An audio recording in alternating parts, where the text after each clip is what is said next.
Solve equations with fractions. Here we have a set of equations which are very similar, right? So what I will do is I'll solve one for you and the other one you do as a practice problem, correct?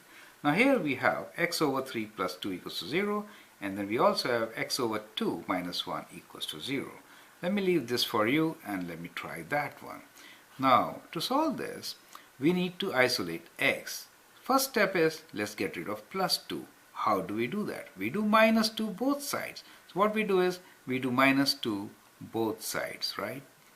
If it is equality, that is equation, then you have to do same operation on both sides so that you get an equivalent equation, correct? If I do that, then I get x over 3 equals to minus 2, correct?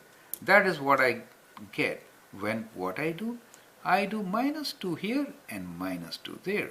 So plus minus 2 is 0, so I'm left with x over 3, and 0 minus 2 is minus 2, so I get minus 2 there.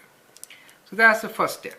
The second step is I can cross multiply and get the answer, and the answer x will be equal to minus 2 times 3, which is 6, and my answer is x equals to 3. Now the other way to do it is I can multiply both sides by 3. That means I do times 3 both sides, right? So that's what I do. So if I do that, I get my answer. The idea is to get rid of this 3 from denominator. The only way to do it is multiply by 3 here and multiply by 3 there, correct? So if you do that, then 3 divided by 3 is 1, and 1 times x is x. That's how you get x. And minus 2 times 3 is what you get as, minus 6. So I made a mistake here. So x is minus 6. Correct. Now, well, there are ways you can make mistakes. It's a good idea always to check your mistakes, right? How will you check? To check this kind of things, what we do is we plug in or substitute the value back into the equation and see whether the equation is satisfied or not. So let's put minus 6 there. If we do that, then we get minus 6 divided by 3 plus 2. And that is minus 6 divided by 3 is minus 2 plus 2. Minus 2 plus 2 is 2. Yes, this is what we expected. So we check that this solution is perfectly fine. And that's our answer. So we say, well, the answer is x is equals to minus 6. Correct?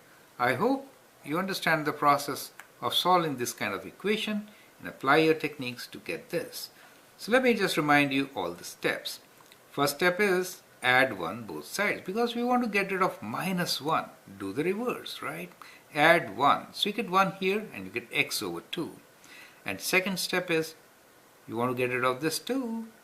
Multiply by 2 on both sides. Then you get x equals to 1 times 2. That is 2. Once you get that, then you need to check your answer. Well, we got 2, I think, our answer. If 2 is your answer, let's check it out.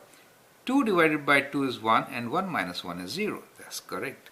So try to do all these things in steps, write down what you're doing and then continue with the next problem, right? By the end of a couple of these questions, you will be an expert in solving equations involving fractions. All the best.